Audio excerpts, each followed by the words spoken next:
Friend, welcome back to my channel.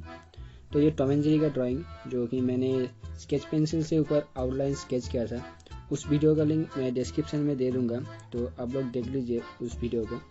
और उसके बाद मैं वाटर कलर से इसको कलर कर रहा हूँ, ठीक है। तो देखते रहिए आप इस ड्राइंग को लास्ट तक। और जो भी मेरे को सब्सक्राइब नहीं किया है, मेरे चैनल को सब्सक्राइब कर दीजिए और वीडियो को एक लाइक जरूर कर देना, ठीक है। तो देखते रहिए आप लोग इस ड्राइंग को लास्ट तक।